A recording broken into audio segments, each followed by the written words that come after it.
Antes da seca que racha o chão, antes da enchente que apaga bairros do mapa, antes do incêndio que transforma a floresta em cinza, algo silencioso acontece longe dos olhos de quase todo mundo. Uma extensa faixa do Oceano Pacífico Equatorial começa a ficar de 0,5 graus Celsius mais quente do que o normal. Não há explosão, não há sirene, não há manchete imediata. Mas essa pequena anomalia térmica funciona como um puxão num fio escondido no centro do sistema climático. Aos poucos, os ventos alísios enfraquecem, as correntes de ar mudam de trajetória, as nuvens reorganizam seu caminho e um novo desenho atmosférico começa a surgir. Esse fio tem nome. El Niño, a fase quente do fenômeno conhecido como ENOS, El Niño Oscilação Sul. Um fenômeno que não se vê a olho nu, não tem forma definida, mas que é capaz de influenciar se uma região vai ter chuva demais, outra quase nenhuma, se uma safra vai prosperar ou murchar, se um rio vai transbordar ou virar um risco úmido no mapa. Enquanto a maior parte das pessoas apenas comenta que o tempo está estranho, boias oceânicas, satélites e supercomputadores monitoram, em tempo real, cada 10º de grau a mais na superfície do mar, tentando responder à pergunta que interessa ao planeta inteiro. Quanto desse desvio vai se transformar em estiagem, tempestade, onda de calor ou frio fora de hora? El Niño não é um monstro saindo de uma cratera, mas seus efeitos podem ser mais devastadores do que muitas ameaças visíveis. Ele bagunça padrões que agricultores, pescadores e cidades inteiras usaram como bússola por gerações, comprimindo, deslocando e intensificando o que antes era relativamente previsível. Quando ele ganha força, regiões acostumadas à chuva enfrentam meses de céu limpo e ar seco. Áreas que raramente viam enchentes começam a conviver com rios fora do leito e redes de drenagem colapsadas. E nada acontece isoladamente. Enquanto um lado do mapa seca, outro apodrece em excesso de água. Nessa engrenagem invisível, o oceano se comporta como um gigantesco regulador térmico global, redistribuindo calor e umidade. Os sinais que ele envia se transformam em ondas de calor, queimadas, enchentes, deslizamentos, falhas de colheita, energia mais cara, alimento mais raro e uma sensação de instabilidade que atravessa fronteiras. Em um planeta já aquecido pela ação humana, cada episódio de El Niño pode atuar como amplificador. Aquilo que estava no limite passa a ser empurrado além dele, convertendo risco em desastre. Não é exagero. Relatórios de instituições como a NOAA, o IPCC e o INPE mostram que muitos eventos extremos recentes foram potencializados por episódios fortes de El Niño. Neste vídeo, você vai acompanhar a cadeia de eventos que nasce num desvio de temperatura no Pacífico e termina no nível do reservatório da sua cidade, no preço do arroz, na conta de luz, na água que falta na torneira ou invade a sua casa. Depois de entender como um aquecimento de apenas alguns décimos de grau em uma faixa do oceano pode incendiar florestas, secar plantações e alterar economias inteiras, fica impossível olhar para uma previsão do tempo como algo banal e ignorar o que estamos fazendo com o frágil equilíbrio que sustentava um clima mais estável. El Niño não é um furacão cruzando o radar, nem uma tempestade que você enxerga pela janela. Ele difere de fenômenos localizados, como furacões e tempestades severas, pela escala. Em vez de atingir uma região específica por alguns dias, ele altera a circulação do oceano e da atmosfera em grande parte do planeta por muitos meses. Na prática, El Niño é a fase quente do sistema El Niño Oscilação Sul. Durante essa fase, o Pacífico Equatorial Central e Leste aquece de forma anômala, os ventos alísios enfraquecem e o padrão normal de chuvas e ventos se desloca. Esse rearranjo pode durar de 12 a 18 meses, com reflexos que se estendem além desse período. O resultado é sentido muito longe do lugar onde tudo começou. Regiões agrícolas importantes enfrentam secas severas ou enchentes inesperadas. Cidades lidam com deslizamentos, ondas de calor e falta de água. E milhões de pessoas passam a viver sob um tempo maluco, que, na prática, significa casas destruídas, safras perdidas, doenças e contas mais altas. Neste documentário, você não vai ver apenas mapas coloridos. Vamos reconstruir, passo a passo, a cadeia de eventos que liga alguns décimos de grau a mais no Pacífico ao nível do rio que abastece a sua cidade, ao preço dos alimentos, à estabilidade da rede elétrica e ao tipo de notícia que abre o telejornal. A proposta não é criar pânico, mas compreensão. Entender o El Niño é entender como o clima realmente funciona, por que certos eventos extremos estão se tornando mais frequentes e de que maneira um planeta já aquecido reage quando esse fenômeno entra em cena como um modulador poderoso. Se você quer enxergar o que existe por trás da chuva fora de época, da seca insistente ou do calor sufocante, se inscreve no canal, deixa o like e comenta de qual cidade e país você está assistindo. A partir de agora, cada nuvem, cada verão estranho e cada manchete sobre desastres vai ter um significado totalmente diferente para você. Tudo começa nos ventos alísios que sopram de leste para oeste ao longo do Equador, empurrando as águas superficiais do Pacífico em direção à Indonésia e à Austrália. Em condições normais, isso deixa a parte oeste do oceano mais quente e favorece a subida de águas frias na costa da América do Sul. Quando esses ventos alísios enfraquecem, fenômeno ligado à oscilação sul, a componente atmosférica do sistema ENSO, o empurrão diminui. A água quente deixa de se concentrar apenas no oeste e passa a se espalhar em direção ao centro e ao leste do Pacífico Equatorial. Nesse processo, forma-se uma camada superficial de água aquecida, muitas vezes acima de 28 graus, com espessura típica de 50 a 100 metros, junto à costa oeste da América do Sul e na faixa central do Pacífico. Esses valores são monitorados por boias oceânicas e satélites de temperatura. A camada quente altera o padrão de evaporação. Mais vapor d'água sobe dessa superfície aquecida, alimentando nuvens e sistemas de chuva em áreas que, em condições normais, receberiam menos umidade. Esse deslocamento da zona de maior convecção é um dos traços marcantes do El Niño. Ao mesmo tempo, a pressão atmosférica se reorganiza entre o Pacífico e o continente, caracterizando a oscilação sul. Índices como o SOI, Southern Oscillation Index, registram essa mudança, indicando se a atmosfera está em fase de El Niño, La Niña ou neutra. O resultado é um rebalanceamento global.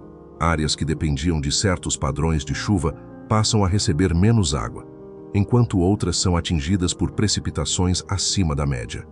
Esse desequilíbrio pode durar de 9 a 12 meses, com efeitos que se estendem por mais tempo. Cientistas monitoram o fenômeno com uma rede de boias equipadas com sensores de temperatura, salinidade e vento, além de satélites que medem a temperatura da superfície do mar e modelos climáticos que simulam a interação entre oceano e atmosfera. Os primeiros registros sistemáticos do El Niño remontam ao final do século XIX, quando pescadores peruanos notaram que, em alguns anos, as águas costeiras ficavam mais quentes, os peixes sumiam e as chuvas se tornavam incomuns.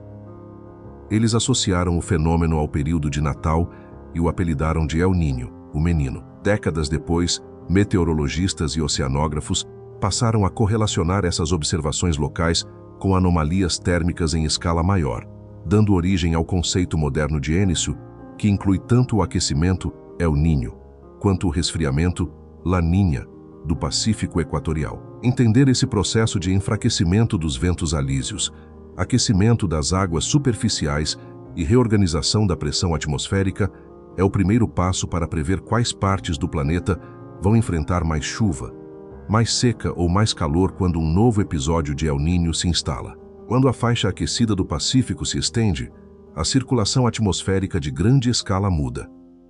A corrente de jato, uma faixa de ventos rápidos em altitude que circula o globo, tende a se deslocar e a ondular de forma diferente, alterando a rota de tempestades e frentes frias. Na América do Norte, alguns episódios de El Niño fazem com que o sul dos Estados Unidos receba mais chuva e tempestades no inverno, enquanto partes do meio-oeste e do Canadá experimentam condições mais amenas e, em alguns casos, menos neve.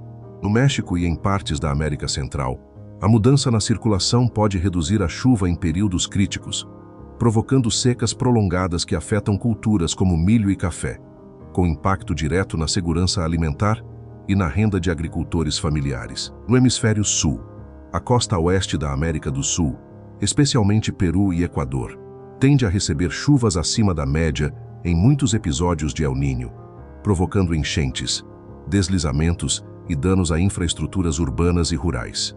Ao mesmo tempo, áreas do interior da América do Sul, como partes da Bolívia, Paraguai e regiões do Brasil, podem sofrer secas ou chuvas irregulares, dependendo da intensidade e da fase do fenômeno, o que dificulta o planejamento agrícola e energético. Na Ásia, o El Niño costuma enfraquecer as monções de verão, reduzindo a precipitação sobre países como Índia e Bangladesh em diversos episódios históricos, com impacto na produção de arroz e no abastecimento de água para milhões de pessoas. A Oceania também sente o efeito. Austrália, e em menor grau, Nova Zelândia, frequentemente enfrentam ondas de calor mais intensas e maior risco de incêndios florestais em anos de El Niño, além de mudanças no padrão de chuva que afetam rios e represas. Na África, o quadro é mais complexo. Em alguns episódios de El Niño, o Sahel pode receber chuvas acima da média, enquanto o sul do continente, incluindo partes de África do Sul, Zimbábue e Moçambique, enfrenta secas severas. Em outros eventos, o padrão se altera, mostrando que não existe uma regra rígida. O efeito cascata não se limita à chuva. O aquecimento do oceano aumenta a evaporação, elevando a umidade da atmosfera e, em certas regiões, potencializando a energia disponível para tempestades mais intensas, mesmo que o número de tempestades não aumente na mesma proporção. Por isso, climatologistas descrevem o El Niño como um modulador global. Ele não decide o clima sozinho, mas inclina a balança, aumentando a probabilidade de determinados padrões de chuva, temperatura e vento em diferentes partes do planeta. Quando as chuvas falham nas principais regiões agrícolas da América do Sul, durante um El Niño forte, a produção de soja, milho e café pode cair significativamente. Segundo estimativas da FAO e de órgãos nacionais, em alguns eventos as perdas chegam a 30% em determinados estados e safras. Nos Estados Unidos, episódios de El Niño alteram o padrão de chuva e temperatura, impactando culturas como trigo e algodão.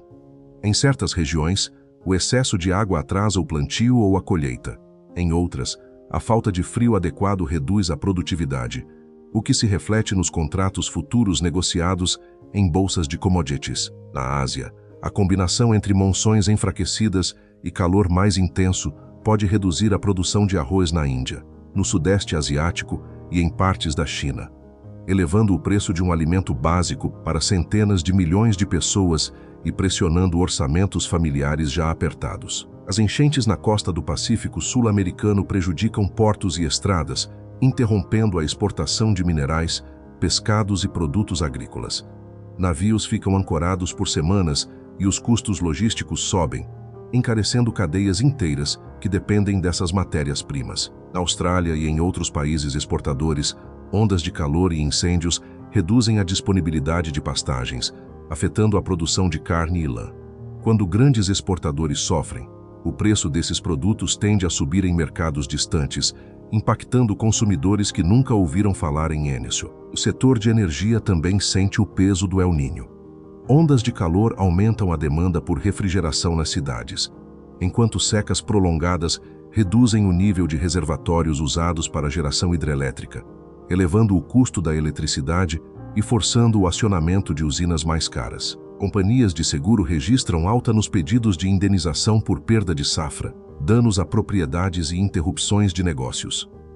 Isso leva ao aumento de prêmios em regiões de risco, pressionando agricultores, pequenos comerciantes e moradores já vulneráveis financeiramente. Em países com forte peso do setor agrícola, bancos centrais podem ser obrigados a elevar juros para conter a inflação causada por alimentos mais caros e energia mais instável.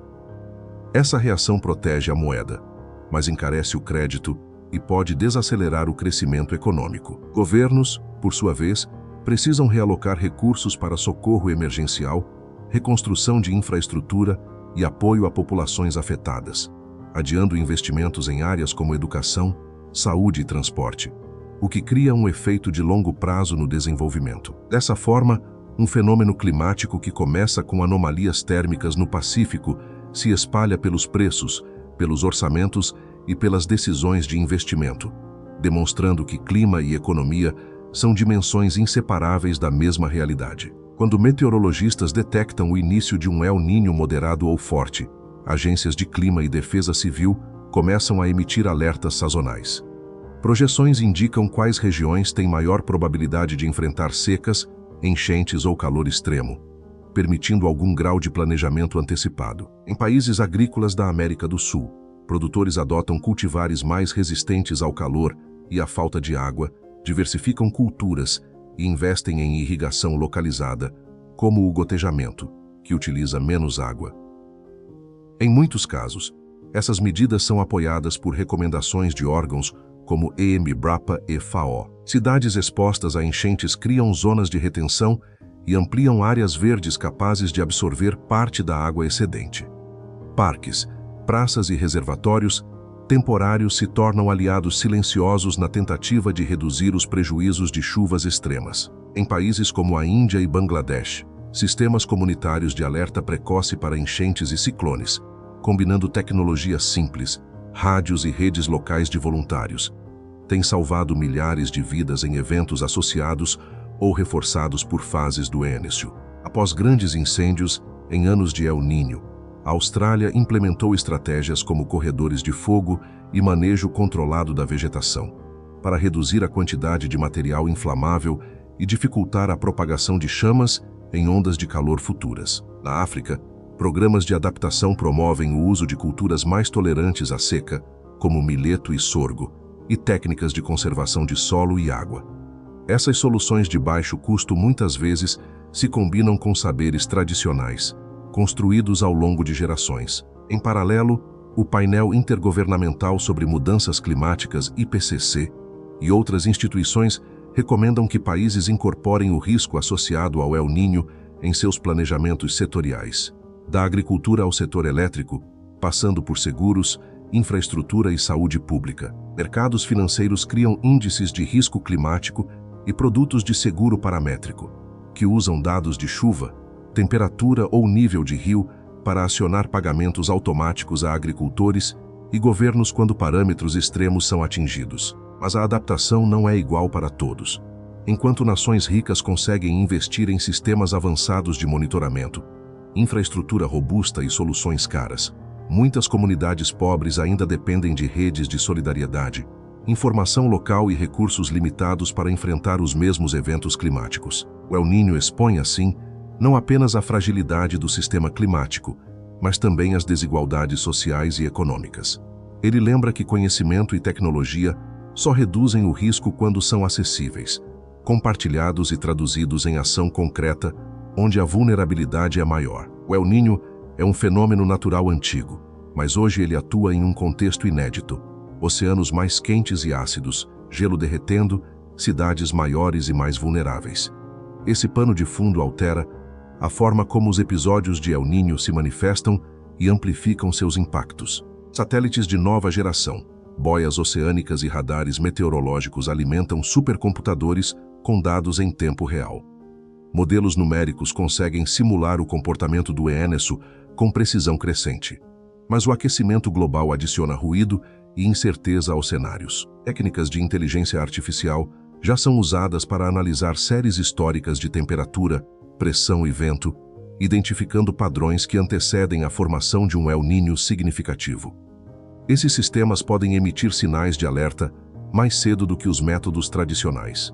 Ao mesmo tempo, sensores em rios, estações meteorológicas automáticas e drones sobrevoando plantações ajudam a mapear, quase instantaneamente, onde a seca está se intensificando, onde o solo já está saturado e onde o risco de enchentes ou queimadas é maior. Porém, o acesso a essas tecnologias é desigual.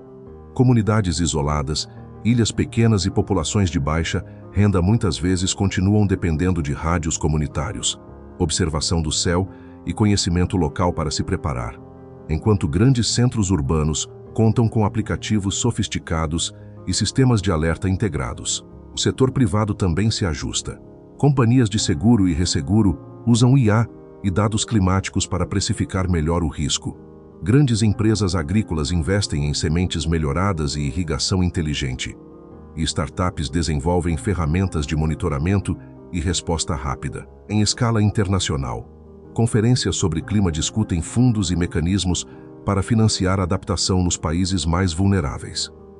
Relatórios recentes, como os do IPCC-AR-CIOS, indicam que eventos extremos relacionados à variabilidade climática tendem a se intensificar em cenários de aquecimento contínuo. Alguns estudos sugerem que, em um mundo mais quente, é provável que episódios de El Niño mais intensos se tornem mais frequentes, embora ainda existam incertezas importantes. Em vez de falar em super El Niños como rótulo fechado, cientistas preferem se referir a eventos fortes ou extremos em cenários de aquecimento global. Diante desse quadro, o desafio não é eliminar o El Niño, algo impossível, mas reduzir a vulnerabilidade humana e ecológica a seus efeitos. Planejar cidades, diversificar matrizes energéticas, fortalecer sistemas de alerta e apoiar quem tem menos recursos para se adaptar. O futuro do El Niño no século XXI será escrito pela combinação entre física do clima e escolhas humanas. Quanto mais conseguirmos limitar o aquecimento global e compartilhar tecnologia e conhecimento, menores serão as chances de que cada novo episódio se transforme em um teste insuportável para a resiliência das sociedades. Depois de acompanhar essa viagem, do enfraquecimento dos ventos alísios no Pacífico até o impacto na conta de luz, na safra e na segurança das cidades, El Niño deixa de ser apenas um nome complicado em relatórios técnicos. Ele se torna um fio invisível que atravessa a sua rotina, mesmo que você nunca tenha posto o pé no oceano. Você viu como uma anomalia de poucos décimos de grau na temperatura da água pode influenciar chuvas em continentes inteiros, deslocar tempestades, alimentar ondas de calor e alterar economias. Viu também que ciência, monitoramento e políticas públicas podem reduzir o dano, mas só funcionam quando são levados a sério antes que o evento atinja seu pico. Em um planeta aquecido, cada episódio de El Niño funciona como um teste de estresse para a nossa capacidade de cooperação e planejamento. Ele escancara quem tem acesso à informação, a sistemas de proteção e a crédito, e quem vive na linha de frente, dependendo de redes locais e de respostas tardias. Se esse vídeo te ajudou a enxergar esse fio invisível que liga o Pacífico à sua cidade, se inscreve no canal, ativa o sino e deixa o like. Compartilha com quem vive em áreas sujeitas a enchentes, secas ou ondas de calor. Isso mostra para a plataforma que ainda existe interesse em conteúdo que trata o público como adulto, unindo narrativa forte e base científica. Eu quero saber de onde você está assistindo. Comenta aqui embaixo a sua cidade e o seu país, e conta se você já sentiu na pele algum impacto de El Niño, uma seca prolongada, uma enchente histórica, um calor fora de padrão ou uma colheita perdida. A sua experiência ajuda a transformar estatística em história real. Obrigado por ter ficado até o final. Da próxima vez que você ouvir falar em El Niño, não será apenas mais uma notícia sobre o clima, mas um sinal que você sabe interpretar. Cada décimo de grau que conseguimos evitar no aquecimento global é um pouco menos de água na enchente, um dia a mais de chuva numa seca, 1 metro de litoral preservado. Enquanto o oceano continuar enviando sinais, a gente segue aqui, traduzindo essa linguagem em histórias claras, fortes e responsáveis.